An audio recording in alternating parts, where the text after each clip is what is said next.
Ex-MLM members and recruiters, what are your stories/red flags, and how did you manage to out of the industry? My mother did Amway years ago. She told me she quit when she realized she approached every new acquaintance with a name to make a sale instead of making a friend. This is what got me out of selling insurance. It wasn't a pyramid scheme, just a shitty commission job. My coworker and I were at a bar just chilling after a shit day, started talking to this guy, and without either of us realizing it, we had launched right into the pitch. I constantly get emails from State Farm about a great job opportunity with them that involves making huge commission selling insurance. They hounded me for years for some reason, and I've had to explicitly tell them to stop messaging me. Every 4 or so months I get a new message from them.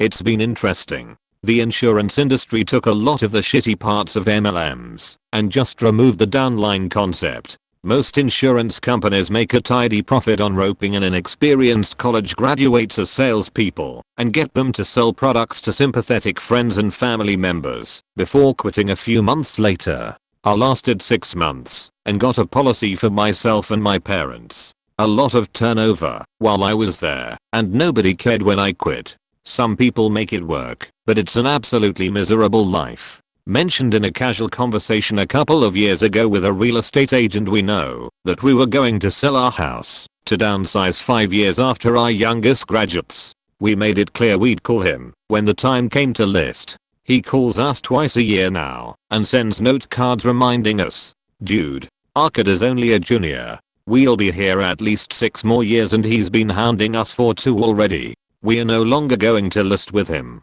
Sorry, but I don't enjoy being harassed." Right? Be content in the fact that he is wasting his time and money. He is literally spending money to give himself a bad reputation in the marketplace. Common decency and marketing 101 tells us this is a bad idea. His broker is telling him that he is a numbers game and that it takes 10 no's to get to a yes. Really? The logic is for every 10 times someone shuts you down, 1 person will listen to you. You're encouraged to cold call people with expired listings in order to throw yourself at their mercy with claims that you can sell their property when the previous agent couldn't. The idea isn't to get that property sold, it was to get your sign in their yard so that other people could see it and you would get business based on that. Yeah, I had same experience.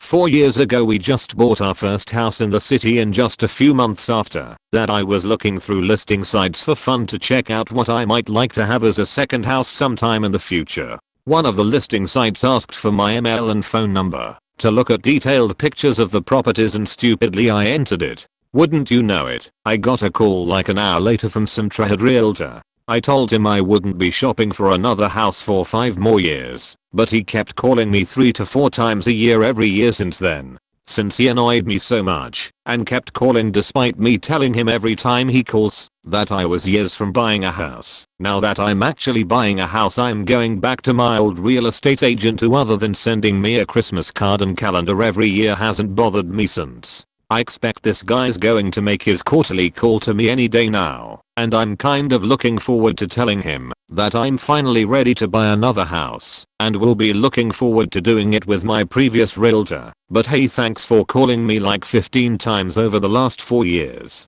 I went to one seminar on real estate once, and the guy had an app with profile on family members, ages, birthdays, and anniversaries they knew in a calendar, closing annives, contact info, cause they know your address, and it would just send reminders to mail shit and auto-generate emails to send on dates plugged in. He was like, clients love this. While all I could think was restraining order. Bit tangential, but I love my friends. Oh, I'm sure some of them love it. For me it would go right to the spam folder. Reminds me of when we were doing research on building a wooden fence and wanted to compare the cost of getting it done vs DIY. My husband made it very clear he was just looking for a basic quote for some research. We were not trying to get this done right away. One of the people he reached out to gave him a quote, then kept calling and leaving messages on an almost daily basis to see if he wanted to have it done. My husband eventually exploded during one of the calls because they refused to stop after countless calls where he politely reminded them we weren't ready and to please stop calling. He made it perfectly clear that he liked their quote, but because they wouldn't listen and stop hounding us, we would never be doing business with them in the future. We also left reviews about it. As a person who works in the real estate industry by proxy, just tell this person you're not planning to do business with them. Close the lead by giving closure. This thread is killing me. It's so spot on. Two of my friends from high school in our little friend group, one does insurance, the other is in real estate. TBF, the one in insurance, has always just been happy-go-lucky and seems to be content with whatever, but OMG, for a while it was all I heard about. The real estate friend, I actually don't even talk to anymore. We've always lived in apartments and she started sending me listings and shitting on apartment living. Guilt trip and all. You have a family now, what'll his friends say? Completely unsolicited, and eventually blocked her. My wife gets hit up all the time from old friends from high school and college, and the message usually goes something like, hey, it's been a while. Just wanted to catch up. Oh hey, I just started my own business selling Z's. I had an ex-coworker get into sales of some sort. He hit me up for lunch. I told him in no uncertain terms, am I buying anything from him? I also told him I'm not in a purchasing position at my company. I reiterated this twice because this friend was known for not listening. Lo and behold, he cancelled lunch and I never heard from him again. People and their bullshit. I had a date do this to me once. It was a second date. The first one was pretty chill at a restaurant. The second one started at a restaurant and finished at a MLM meeting where I met the rest of her group.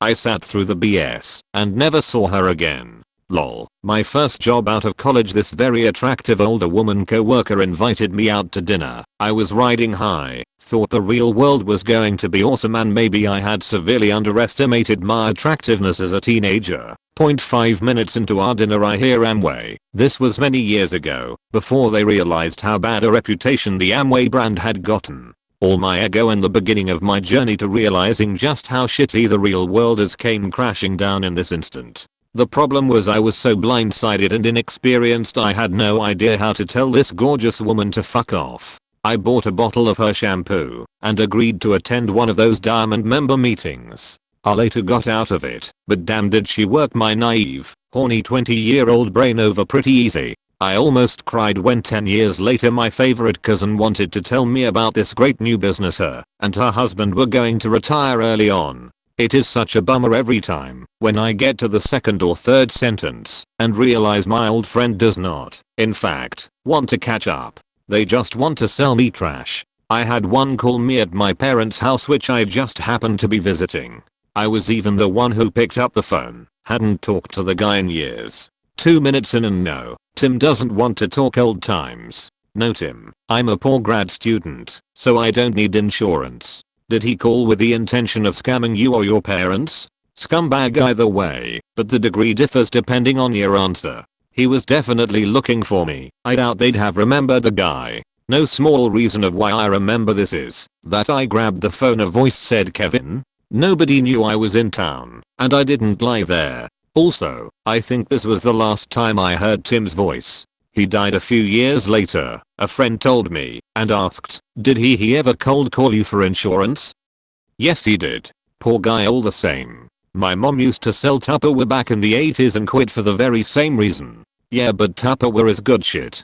Damn right, ain't nobody ever hear of a Rubbermaid party. Well, at least Tupperware is always top quality product. It's not like you're having to buy a beginner poke. You know it's the best plasticware out there. My wife bought some Tupperware glasses 40 years ago, right after we got married. We still have them and use them daily. That's quality. I went to an Amway hotel conference, or whatever you call them, dragged along by an acquaintance who did not have their shit together. It did not make sense to me to see all these people all confident about success and no one there knew WTF was being sold. The bullshit in the air was thick enough to be sold as peanut butter. The guy who tricked her into trying it all actually lives near me and offered to pick me up and talk before having people over for a networking presentation. His fucking front bumper was being held on by a clothes hanger. When I was tricked into going to an Amway meeting, I had the head guy, who supposedly made millions doing this, tell me I was hard to read. He couldn't get a bearing on me.